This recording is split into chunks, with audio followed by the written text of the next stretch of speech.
tutaramenya ikintu na kimwe kuri Yesu, hari ikintu cyari mu mitima yacu twaramukunda. Kumukorera n'umuriro kandi atabintu byinshi cyane uramenya kuri Bibiri ivyo ivyita urukundo. Imana utiyumvira igihembo na kimwe, utiyumvira merci y'umuntu n'umwe.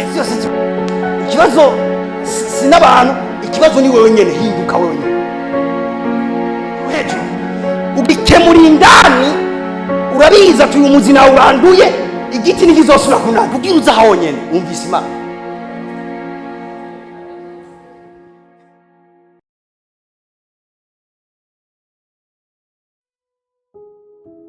Icyambere tahura ko ni we nyene ishengero. Igihe cyose ishengero rikoranye agira afata ijambo.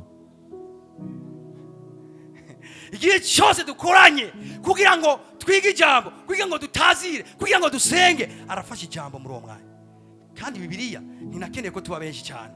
Tubaye benshi Imana ishimwe. Mbwa yavuze ngo aho babiri cyangwa batatu bakoraniye mu izina ryanje, nzoba ndi kumwe nabo.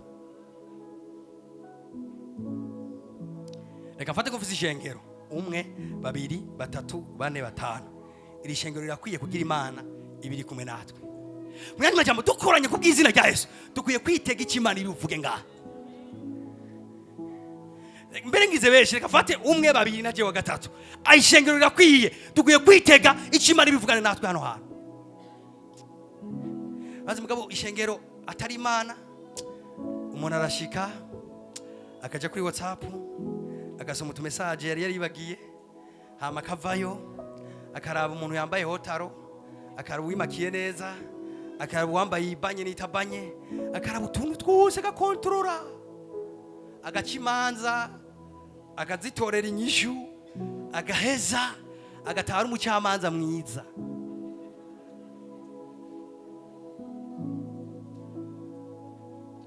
Kubera iki Imana yarapfuye aho hantu? Mu vyimviro vy'uwo muntu Imana ntirimo. Iyo umuntu ashika akibagira ko ngeze imbere y'Imana yera, asa ibintu yiva yanzemwo avuye iyo, hama gaca ashika ngo rabatoko libashala katoba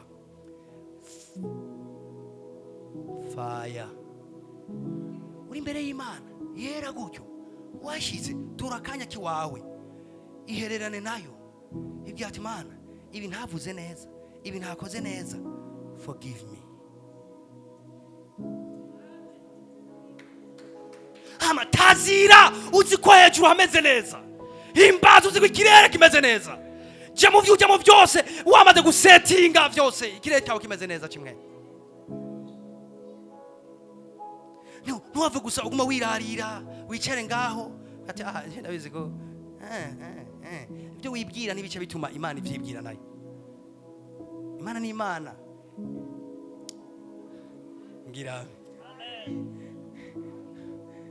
some verse hanyuma cendangiza nyuma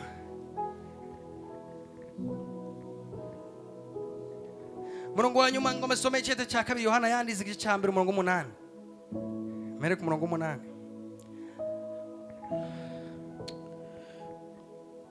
Somera mwiyubare. Twese tuvuga ati mwiyubare. Bari Imana iri nijwe ry'Imana, ni jambo ry'Imana, wiyubare. Bagarukanye cyakina ati wiyubare. Mwiyubare umujyo mugenda. Mwiyubare ivyo muraba, mwiyubare ivyo mwumva, mwiyubare aho muhagarara, mwiyubare aho mugendana, mwiyubare ivyo wumva.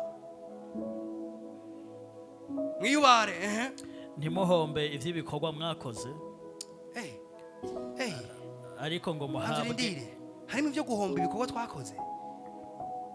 Nani majambo umuntu ati yubaye arashobora guhomba ivy'ibikorwa yakoze.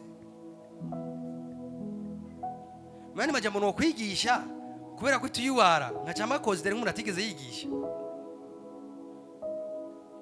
Kumbe notanga dime kubera ko tuyubara nkaca musana umuntu atigeze ayitanga. Kumbe no visit umuntu kubera ko tuyubara nkaca ni nsana umuntu atigeze mu visita. Finally kwiyubara ni ikintu gikomeye. Mwiyubare. Ntimuhombe ivy'ibikorwa mwakoze. Nimuhombe ivy'ibikorwa mwakoze.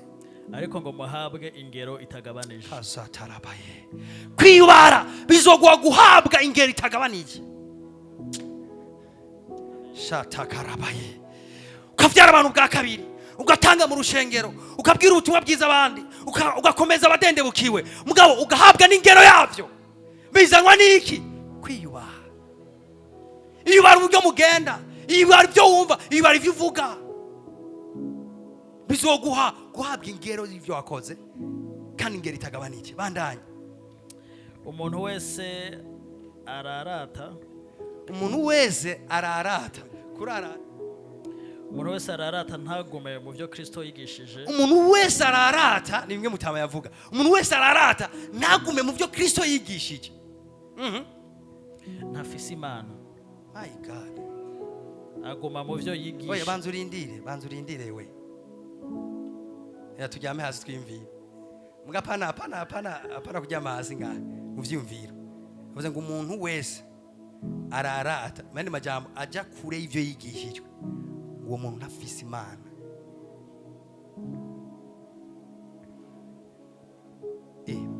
Yohana nagira uri kubwira abantu bakijijwe. Kwereka avuga abantu nyene bakijijwe kandi bumvise inyigisho ya Kristo, abantu bayijya kure. Abantu bayijya kure. Ngo bantu Imana yarabavuyemo ntikiri muri bo. Umuntu wese ararata ntagume mu byo Kristo yigishije, ntafise Imana. Ntafise Imana. Uguma mu byo yigishije niwe afise data wa twese n'umwana. Uguma mu byo Kristo yigishije niwe afise data wa twese n'umwana muri we. Praise God. Ngabatangura ijambo rivuga ngo mwirinde mugume mu byo mwigishijwe. Good. Nizera yuko icyo mwemere yashize ku mutima nagitanze muri rishengero. Naringamije ikintu kuduza conscience yiwe hagati yacu. Aya makoraniro kuyahindura apana makoraniro y'umubiri, kuyagira makoraniro y'imwemu. Ishengero apana kuribona nk'ishengero ry'umuntu, bakuribona nk'ishengero ry'Imana. Dukoranye gutya mubone nk'umugabisha ariko aratanga ama instruction. Mubone nk'umugabisha ariko aradungika bamwe mu madomene kanaka, abandi amurungika hariya, undi amurungika hariya. Dukoranye gutya mubone yaje kutuganiriza. Uve hano uvuga ati numvise Imana yanganirije uno munsi. Naje ku restaurant vyabihe abantu bazi imbere y'Imana bakavanaho ijambo ryabo, bakavanaho icyo Imana avuganye nabo. Naje muri restauration y'ibihe abantu bakorana imbere y'Imana bakavaho ati Imana yankosoye, Imana yanyigishije, Imana yanyubase, Imana hari ikintu gishashe yakoze mu buzima bwanje. Naje muri restauration y'ibintu nk'ivyo par grâce de Dieu. Ndize kwigera ariko ndavuga mwemu yera yari karaburuwe mezi imyanya nk'iyi. Igihe dukoranye, igihe dutazira, igihe twumva ijambo, igihe dusenga, ndizera ko mwemu yera yari karaburuwe mezi ibintu mu mitima yacu.